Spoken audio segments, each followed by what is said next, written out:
श्वेता जैसे ही 18 साल की हुई तो घर वालों ने कहा अब श्वेता की शादी करवा देनी चाहिए।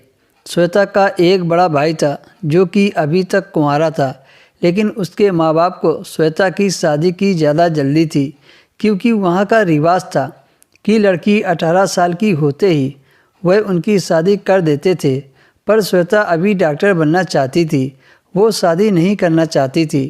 वैसे तो श्वेता का संयुक्त परिवार था। श्वेता के दादा दादी, माता पिता, चाचा चाची और श्वेता इकलौती लड़की थी, इसलिए सब उसे बहुत प्यार करते थे। लेकिन श्वेता अपने चाचा की लाडली थी। अपने बच्चों से ज़्यादा श्वेता को प्यार किया था। श्वेता की हर ख्वाहिश पूरी करते थे, लेकिन अब शादी के फैसले पर वो भी मौन थे। लड़कों की तलाश तो श्वेता के माता पिता ने पहले से ही कर दी थी और श्वेता के 18 साल पूरे होते ही उन्होंने श्वेता के सामने यह बात रख दी कि अब हम जल्द से जल्द तेरी शादी करवा देंगे। वो तो यह बात सुनकर घबरा गई, क्योंकि उसे अभी पढ़ना था और वह डॉक्टर बनना चाहती थी। वह पढ़ाई में हमेशा प्रथम आती थी, पर क्या करती, किसी के सामने बोल ही नहीं पाई। वह जब भी अपनी बात रखने की कोशिश करती तो उसे चुप करा देते और कहते, तुम अभी ना समझो, तुम्हारे फैसले हम लेंगे और हम जो भी फैसला लेंगे वह तुम्हारे लिए अच्छा होगा। अब तो घर में लड़के वाले देखने के लिए आने लगे।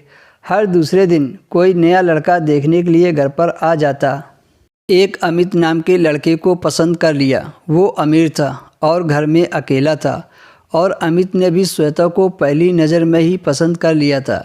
लेकिन श्वेता शादी नहीं करना चाहती थी, इसलिए श्वेता ने अमित पर ज़्यादा रुचि नहीं ली।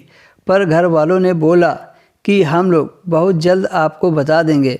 अब श्वेता के माता पिता ने श्वेता को खूब समझाया कि बेटी, यह लड़का बहुत अच्छा है, इकलौता भी है, खूब प्रॉपर्टी है, शादी के लिए हाँ कर दे और खूब सोच समझकर मुझे बता देना।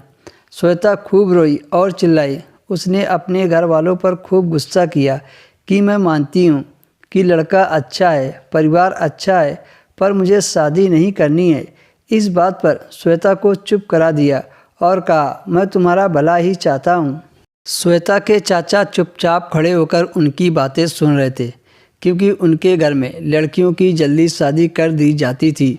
ऐसे में अगर चाचा श्वेता का पक्ष लेते तो वह खिलाफ हो जाते, इसलिए वह एकांत का मौका ढूंढ रहे थे। उन्हें एकांत का मौका तो नहीं मिला। तभी एक रात वह श्वेता के कमरे में चले गए और श्वेता से बात की कि तुम सच में डॉक्टर बनना चाहती हो। श्वेता ने कहा, हाँ चाचा जी, मैं अभी शादी नहीं करना चाहती। चाचा ने कहा, ठीक है, अब तुम मन लगाकर पढ़ाई करो और मैं सुबह सबसे बात करूँगा। सुबह हुई, सब लोग नाश्ता कर रहे थे। तभी चाचा जी आए और बोले, आप सब जानते हैं कि श्वेता हमेशा स्कूल में प्रथम आई है। अगर वह डॉक्टर बनना चाहती है तो इसमें गलत क्या है? हमें उसे एक मौका देना चाहिए। चाचा की बात सुनकर सभी को अच्छा लगा और श्वेता को मेडिकल कॉलेज डॉक्टर बनने के लिए भेज दिया गया।